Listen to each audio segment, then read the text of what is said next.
The views and opinions expressed in this podcast are simply that, opinions. All are presumed innocent until proven otherwise in a court of law. Sensitive topics are discussed. Discretion is advised. We saw some things at the home that were concerning to us. We believe now, after we processed that crime scene, that we do in fact have a crime scene, that we do in fact have a crime. We know she didn't just walk out of there. She did not leave on her own. Nancy Guthrie is of great sound mind. This is not a dementia related. She is as sharp as a tack, and we're asking the community's help. It's been 18 days since Nancy Guthrie disappeared, so is the search for the 84-year-old turning international? Our own investigators are weighing in. Plus, weeks before Nancy Guthrie vanished, somebody was reportedly searching her. Could these online clues be the key to finding her? And chilling testimony detailing the moments leading up to the deadly Appalachia High School shooting. We're spotlighting the murder trial for Father Colin Gray. Also, the deadly weapon up close, the AR-style semi-automatic rifle that prosecutors say Colin Gray bought for his son for Christmas. The jury got to see it up close, and how will that tip the scales? It's all coming up next for you right here on Opening Statements.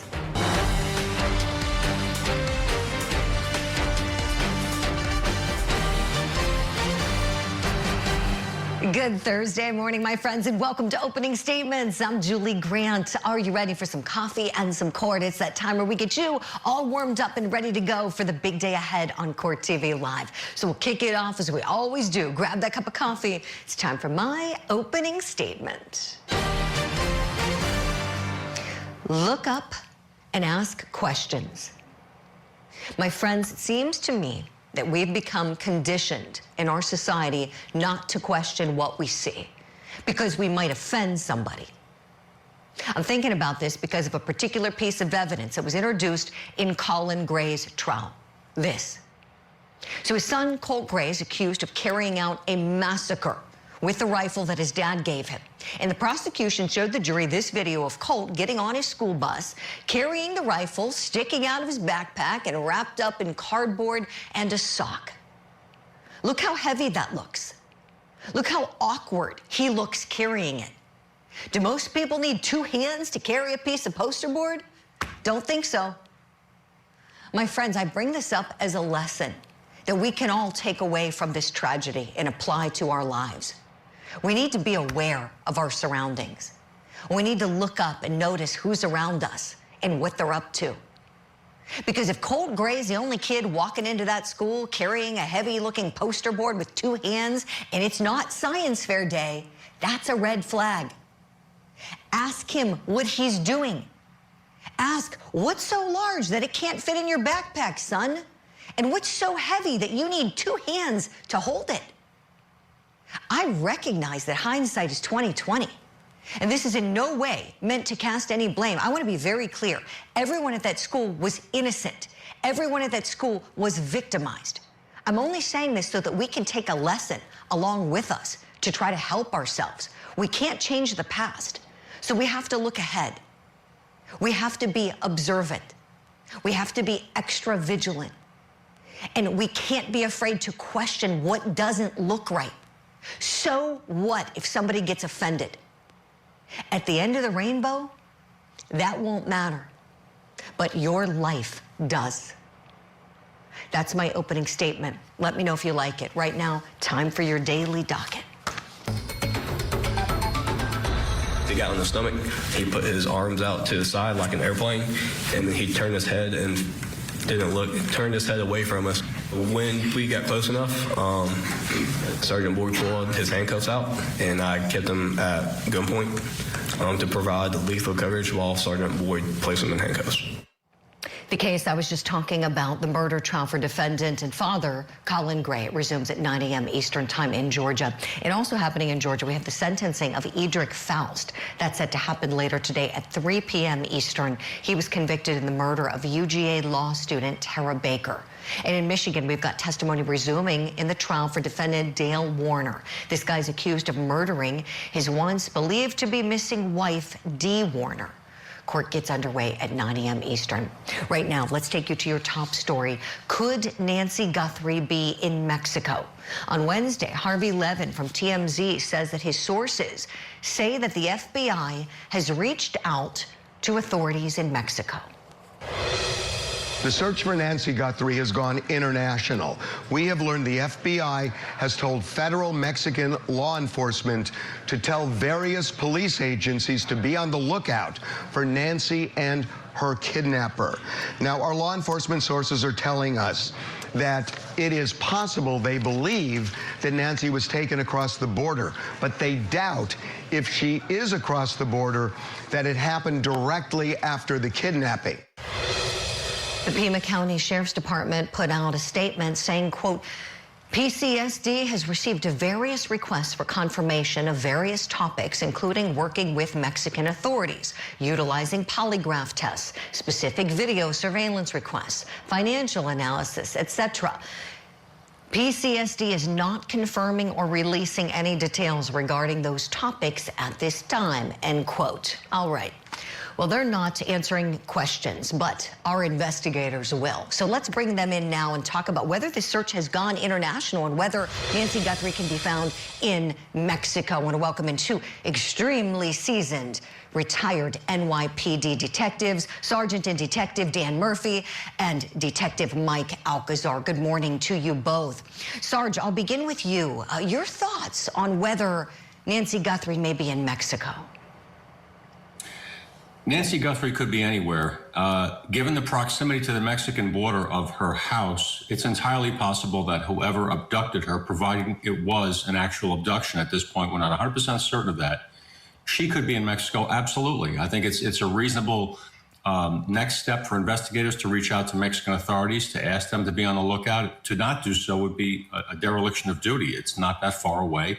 It makes sense to look there. Mm-hmm, right. Detective Alcazar, your thoughts on this, please. Yeah, I agree with the Sarge. That should have been done all along. I'm sure it's being pushed further now because of the recent video of the suspect and the negative results in the CODIS database. So if this person is not in our DNA database, there is a potential that this person could be a foreign national, could be undocumented migrant. So it's definitely a good step in this investigation and something they should absolutely entertain. Mm-hmm. I'm glad you brought up that point, Detective. So when you say not in our database, so the FBI has this database. CODIS is the acronym, C-O-D-I-S. Our wonderful Cordies at home, if you see that. Criminals, and when they get lodged, you know, they get their DNA taken, it goes in the system, and it's a wonderful tool for detectives like yourselves, you know, to use to see if DNA at the scene matches somebody who's been a frequent flyer in the system before. But as you noted, Detective Alcazar, no match there. We understood that they're going to pursue genealogical DNA testing. Sergeant Murphy, do you think that there's much hope for that, for genealogical DNA testing here? Certainly, there's always hope for it. It depends upon what happens in the near future. There might be an arrest of someone. There might be a collection of evidence from a scene, some other place that comes through. There could be something in the pipeline right now, just hasn't made its way into the system. You never give up on this sort of thing, especially since in a case like this, we don't know how long we're going to be looking for Nancy Guthrie or the people responsible for this. And I think there's a real push in the media. People say, how come the case hasn't been solved yet? These are complex cases. There's a lot of people that are looking right now, doing really hard work on everything that's available. But this could take a long time, and DNA might be what breaks it. It could be a week from now, it could be a year from now. Mm-hmm. Excellent point, Sarge. You both know this well, and we've talked about this before on this program, as you know, but I think this is an appropriate time to bring it up. You know, we all love the fiction crime dramas, the shows. I love them all, and I love watching them, and they're very well done. But they don't do things practically. Things aren't solved in an hour's time. These things take time, as you said. And so for anybody at home thinking, my gosh, this seems like it's taking way too much time, Detective Alcazar, under these circumstances, Is this about right? What do you think about the time frame as we're looking here on day 18? Yeah, I personally don't like watching any police shows because I feel like they get it all wrong. But yeah, this is pretty much par for the course. I think that it seems like it's a longer investigation because everyone's invested in it. Everyone's watching it. Everyone's getting daily updates on it.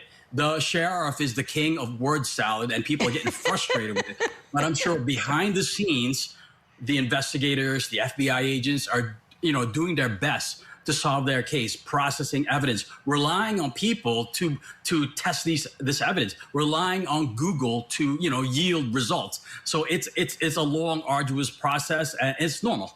And I love how you tell it like it is, Professor Alcazar. I got a clip for you. Speaking of the sheriff, let's take a look at this. I firmly believe someone out there knows something. Someone out there saw something, heard something. We need that person to call us. Has there been any evidence so far that Nancy is still alive, or is it just hope of investigators and the family? There's been no evidence that she's not. Okay.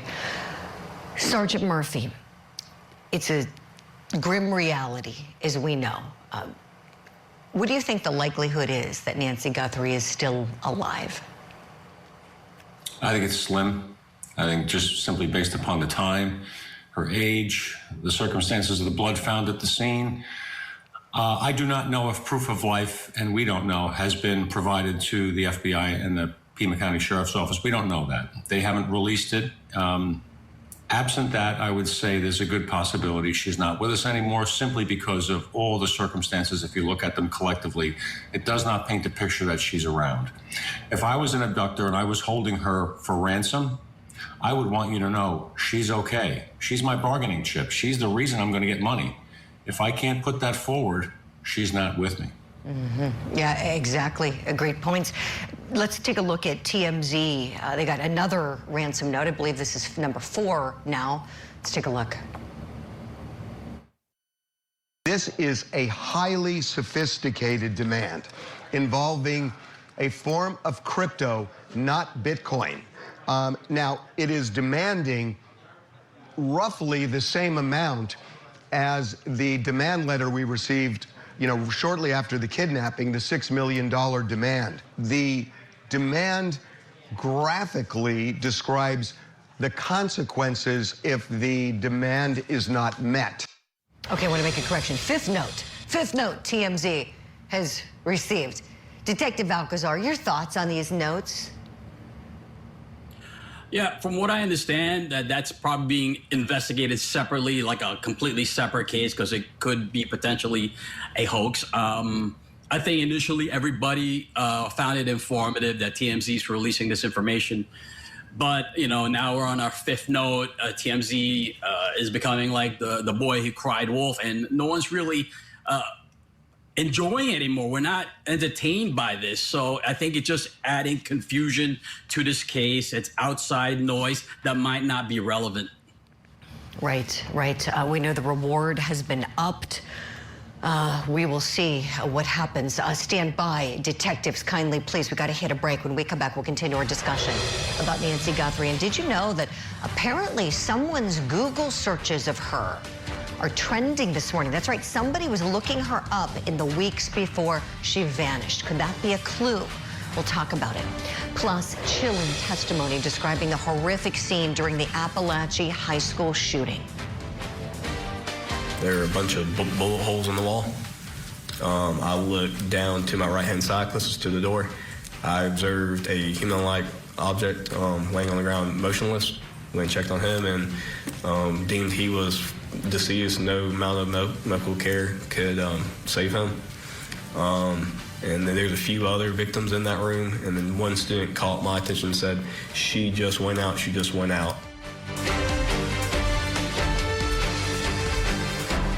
The Court TV podcast will return. We still have hope. And we still believe. And it is never too late to do the right thing. And we are here.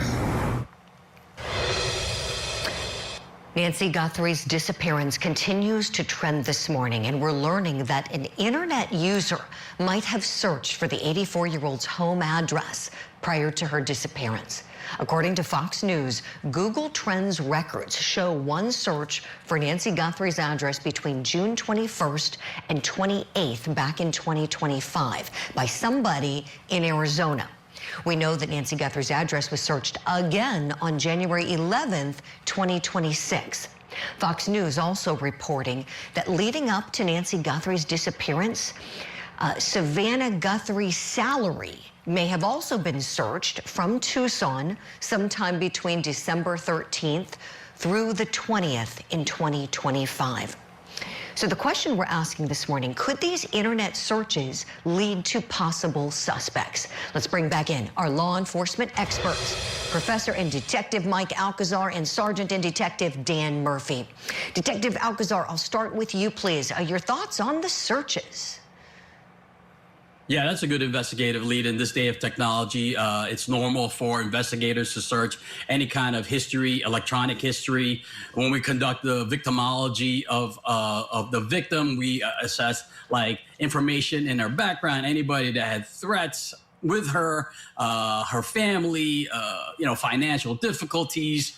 So it's normal, because who would search Nancy Guthrie? I don't think the world knew who Nancy Guthrie was before this case. So it's unusual that somebody would run her name on Google and then find out that they're running Savannah's salary too.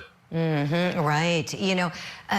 Criminals always think they're so smart. And as you both know, they're not. And so to think somebody can hide behind a computer, if this person searching is behind this, Sergeant Murphy, how much of a clue do detectives get from those Google Trends searches and the data that can be extracted? I mean, can they find an exact address of where the person is living? I think it's more likely they'll find the IP address of the computer itself that the search was done on. Excuse me. It might have been done in a public place like a library. If somebody's crafty, it could be done on a laptop that could be moved around. It could be on a desktop. It could be done anywhere. I would say that the ability of the FBI to do searches with regards to anything that's done, any keystroke on a computer, is amazing. And so if I were this person and I heard this in the news today, I would be really concerned. Oh, definitely.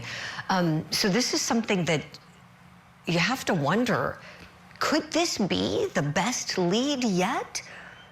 Detective Alcazar, what do you say? I mean, it's a good lead. It's something that's probative that they can examine. Again, we're not privy to whatever evidence that they have collected in the house. I'm sure they're working on that. There's a lot of things behind the scenes. I kid about the sheriff a lot, but there's a lot of things going on in the background that we don't have information on. So I'm confident that this is probably a good one, but there's probably more information that they're processing right now. Sure.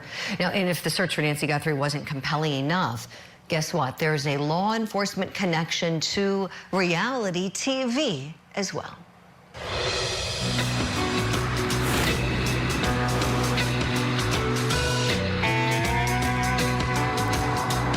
There's more criminal activity out because the sun's down. It's cooling off outside. This area is known for its high drug content. People will definitely use the darkness to facilitate their crimes. What the hell? That's interesting. So that was a snippet from A&E's Desert Law, which features the Pima County Sheriff's Office led by Sheriff Chris Nanos. Seasons 1 and 2 were filmed back-to-back in 2025, so coverage of the Nancy Guthrie case doesn't seem likely. Now, the docuseries premiered in January, and Sheriff Nanos himself does not appear on camera. But according to The Hollywood Reporter, Nanos does communicate with the production company on what is seen and heard on the show. So, any concerns about Desert Law docuseries pertaining to the Nancy Guthrie investigation? Let's talk about it. Let's bring back in Mike Alcazar and Dan Murphy. Okay, Sarge, I'll go to you on this one. What a coincidence, isn't it? What do you think? Well, this is not uncommon. We have so many television shows now focused on reality policing, etc. So this is not unexpected that this would happen. It just happens to be that it's in the same county that this major global investigation is taking place in. Cameras can change people. Cameras can make people act in different ways than they would if they weren't there, good and bad.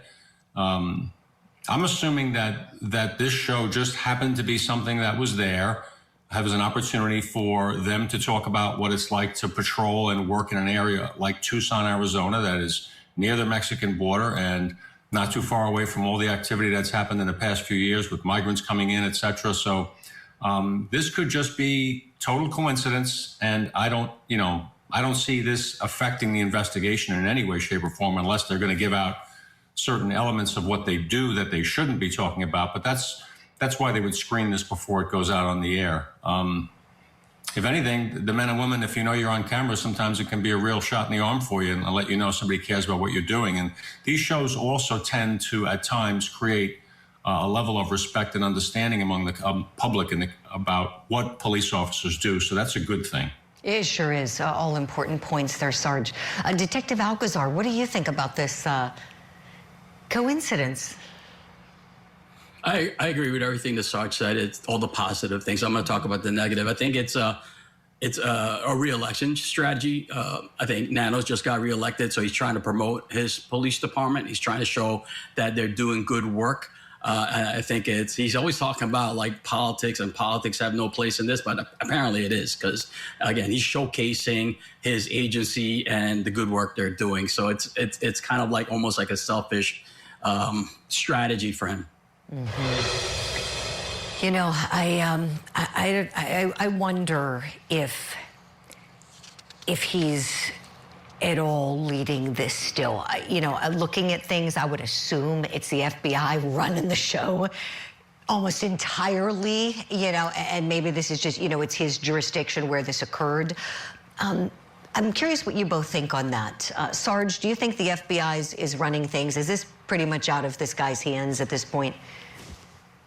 Well, he's in the mix, of course, because it's his agency. However, if he is a wise man, he's standing back and letting people who really know what they're doing and really have the tools, both from his agency and within the FBI, do their work. He's overseeing it, perhaps at best. But you let the people who know what they're doing do their jobs and stay out of their way and facilitate their job. That's the best type of investigative leader there is. And I hope that's what he's doing. Mm-hmm. Detective Alcazar, what do you think? Yeah, I agree. I think he's just the face of this investigation, but I believe the real work is being conducted by the FBI.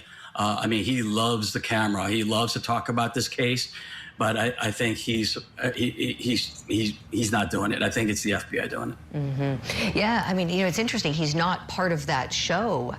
I think he would have been great on TV for that show. Like you said, he really seems to enjoy the time in front of the camera and has a really nice way about him in front of the cameras. So maybe another season. Right now, they have bigger things to be concerned with, as we know. Excellent insights from you both, as always. Detective Mike Alcazar, Detective and Sergeant Dan Murphy, thank you both kindly.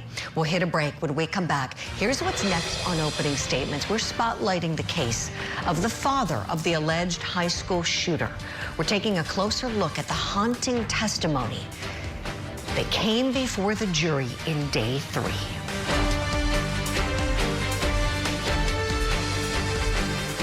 Now, back to the Court TV podcast.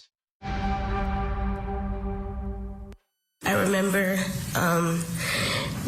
Melody, she had blood all on her arm.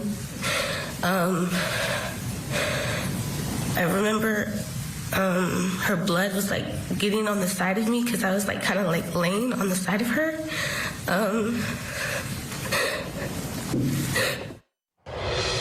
We're spotlighting the stunning testimony in the murder trial for Father Colin Gray. Court is set to resume any minute now in Georgia. Gray is facing a jury for second-degree murder charges in connection with his son's alleged actions during the 2024 shooting at Appalachia High School. On Wednesday, the jury, once again, taken back in time to that dreadful day when Colt Gray allegedly walked into the school armed with a semi-automatic rifle.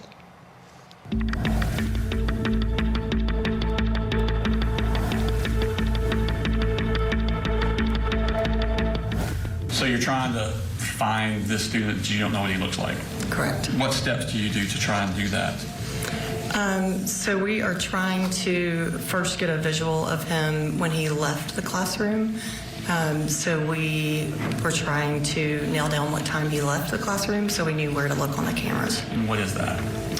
This is Ms. Greer's email to me at 10/22/04 saying he just came back to class. That came at 10/22/04. How soon after that entered did you see it? Oh, immediately. How soon after you saw that did you hear shots? Or did you hear shots? Definitely heard shots. Once I saw this, the location of my office is with the atrium. I've got windows right there, and the SROs were, now there were 3 of them. And so all 3 of them were in the atrium, and so I was trying to get their attention through the window and realized quickly that wasn't going to work. So I was exiting my office when I heard gunshots. Okay. How many shots did you hear? Couldn't tell you. When we make the turn and turn right down the hall, Deputy King and I are presented with a lot of smoke and dust in the hallway. The concussion from the AR firing and the drop ceiling, the dust and everything shook down, making it very hard to see. All I could make out was a dark or black silhouette in the smoke toward the end of the hall. I want to say somewhere in here, one of the victims was laying in the hallway. Because of the smoke and the dust and everything, I initially thought it was a duffel bag until I got close enough. Once we got pretty close to Colt, we were able to see that he was a student. The AR was down in front of him. He was compliant. We were able to get him down. While doing that, I was able to take multiple full magazines for the AR-15 out of his pockets and kind of secure those out of the way. You come upon a room where there is victims. Correct. Which room is that? This is Ryan's classroom. Are you one of the first ones there? Yes, sir. Describe the scene in Miss Ryan's room when you arrived. There are a bunch of bullet holes in the wall. I looked down to my right-hand side, closest to the door. I observed a human-like object laying on the ground motionless. Went and checked on him and deemed he was deceased. No amount of medical care could save him. And then there's a few other victims in that room, and then one student caught my attention and said, she just went out. So I went over to that student, picked her up. Do you know now what that student's name was? Her name was Taylor Jones. I went up to Miss Taylor Jones and I observed her. She was laying motionless. She was white as a sheet. Her lips were blue. I wasn't exactly sure. So I picked her up and started making my way to the door. So I made my way to the door. A stretcher was right next to that door. I laid her on the stretcher, myself and Lieutenant Woody. Started to look, see where she was hit. I lifted her shirt to see if she was hit anywhere in the upper torso region. Lieutenant Woody went down around her lower, like her legs and all that. An RTF member came up, and then I immediately left and started checking more classrooms. A testimony is hard to hear, I'll tell you that much. Let's bring in our legal analyst guest and talk about how it's going to impact the jurors. Attorney John Phillips joining us this morning. John, good morning to you. I know your heart's breaking like mine is. Your thoughts on what the men and women on that jury might be thinking and feeling right now? You started me off crying this morning. I know. Julie, that was a great cut of the testimony. Look, I'm the son of a teacher. Where's mom? Let's get dad. All right. And what teachers are going through right now. And I'm also the father of a 14, 8, and 11-year-old. And so what teachers are going through right now is just unfair, unfathomable. And, I'm all for charging every parent, every gun manufacturer, every store that is marketing to these children. And they literally are. And the jury has the toughest case in the world whenever there's, deceased children, deceased teachers. These are people from their community, and it's just heartbreaking this morning.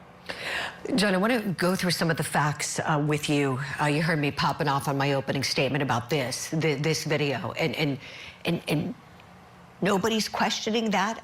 That's a whole nother point. But this kid had a shrine to Nicholas Cruz in his bedroom. Okay, he erected a shrine to Nicholas Cruz, that monster, evil killer, mass murderer in Parkland. That's in this kid's bedroom. Apparently that doesn't raise eyebrows. In September 2021, the kid searched how to kill your dad while he was at school. That's lovely. Then in May of 2023, the FBI gets a tip about him. He's on the digital platform Discord, threatening to shoot up a school. So the kid made a threat before, investigated, nothing happened.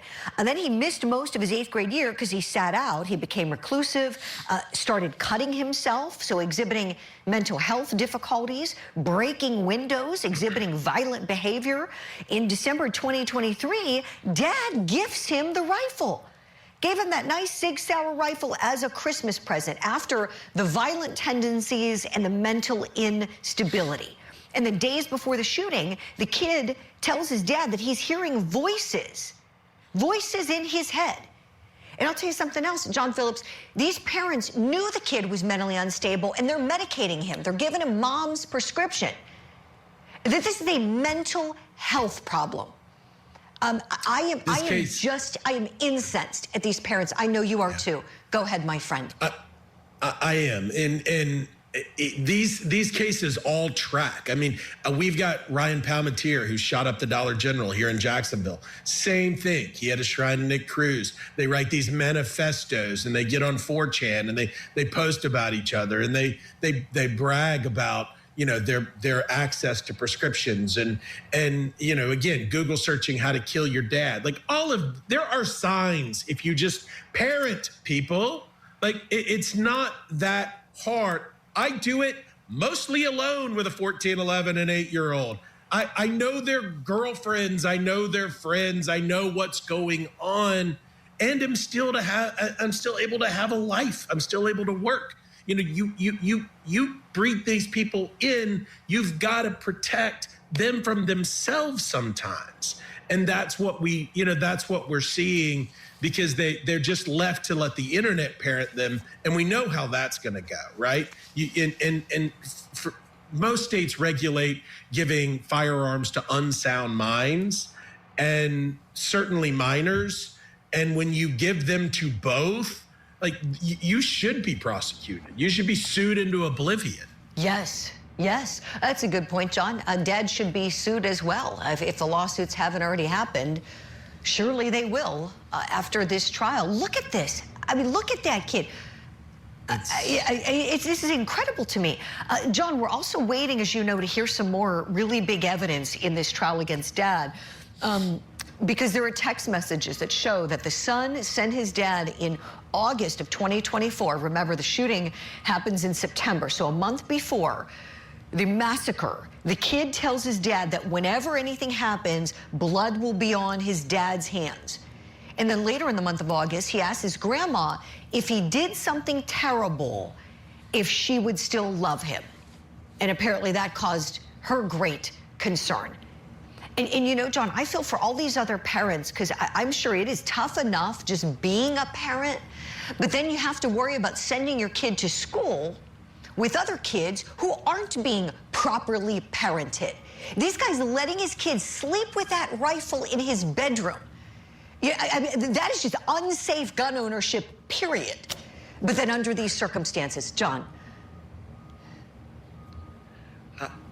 I'm on my elementary school kids' SACs, Student Advisory Council, and we talk about these issues. And as I'm walking back and forth, I fist bump the principal. I'm like that guy, and they also know I take First Amendment cases and protect teachers. But like, what are we doing in this world where we're just letting the internet parent and just over-regulating teachers, not giving them the resources and mental health treatment they need, underpaying them, and then expecting everything just to work out while all our leaders and everybody spewing hate at each other.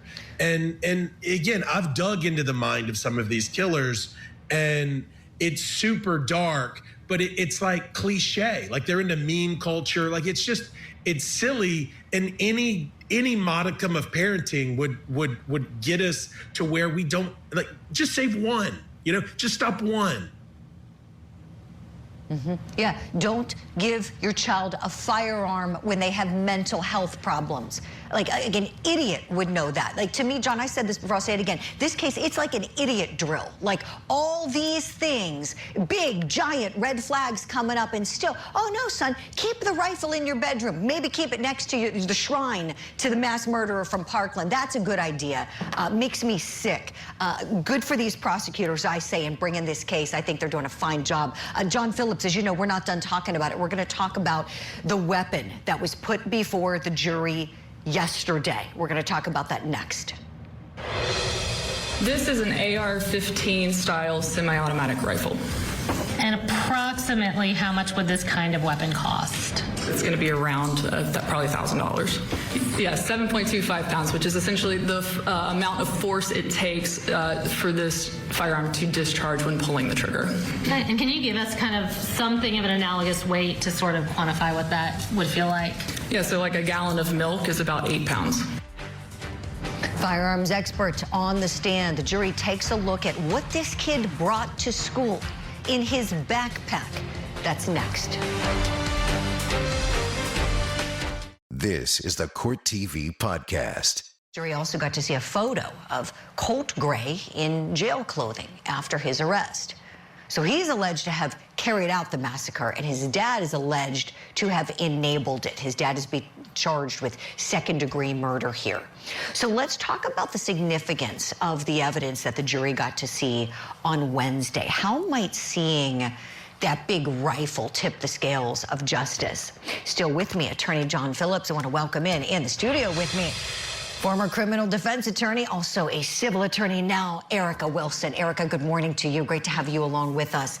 And I want to start with you, please, with how impactful you think this was yesterday when the jury got to look at that big firearm up close. So I think people really discount the power of demonstrative evidence, right? Because it certainly does impact jurors to be able to see it. It's emotive.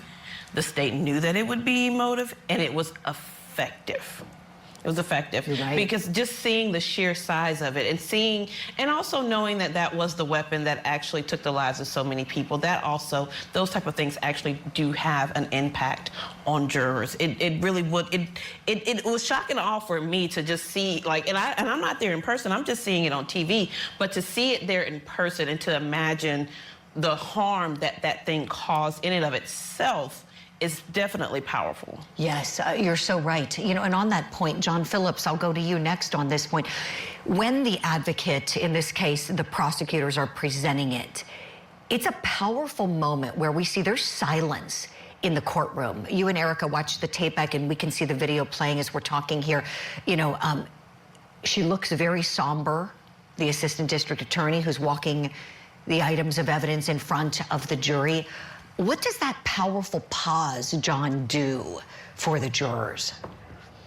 She's doing it perfectly. Like, too many lawyers get in their own way and talk or smug, and she is letting the firearm speak for itself. They know what it did. You don't need to be, cutesy with it.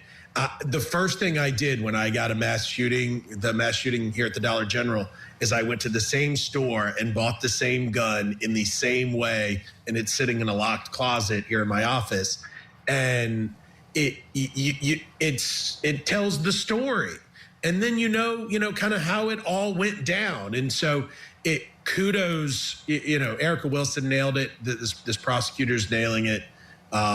Just let the evidence speak for itself. Mm-hmm. Yes, and Erica, as we look at those cartridges in the magazine, we're looking down the magazine there in that last shot, and we saw all of the ammunition lined up in one of the photos.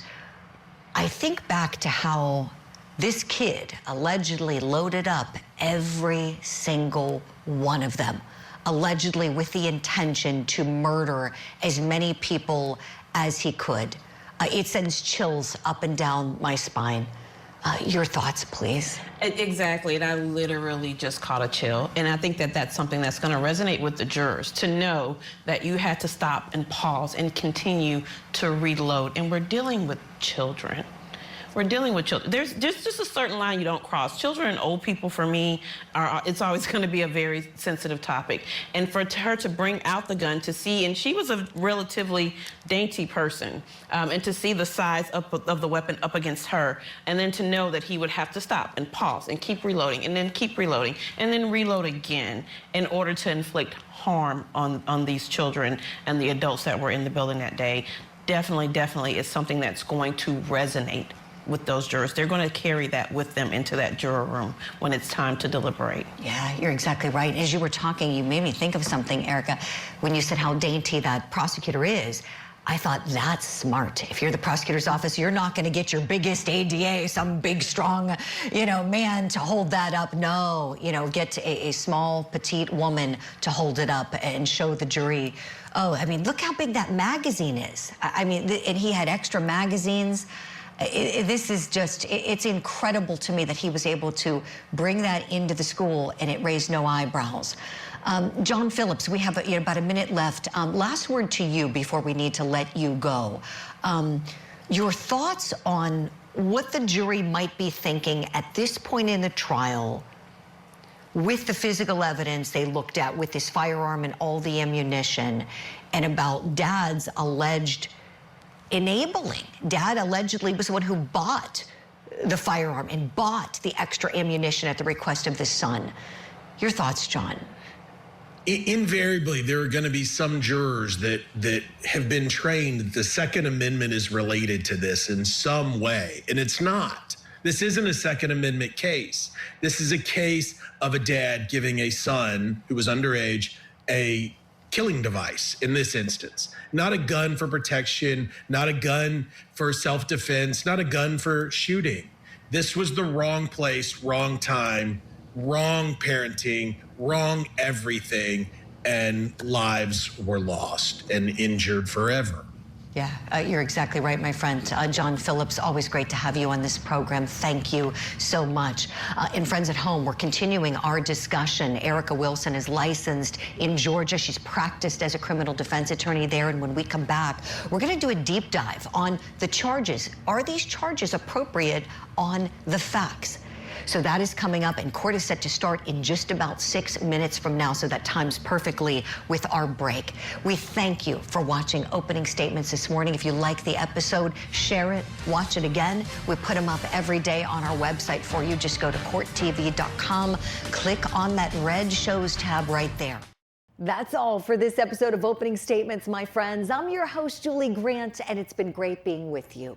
On this show, I am calling out any pants on fire moments in our big trials and true crime stories, and I want you to come along with me. Opening Statements is live every weekday morning at 8 a.m. Eastern on Court TV.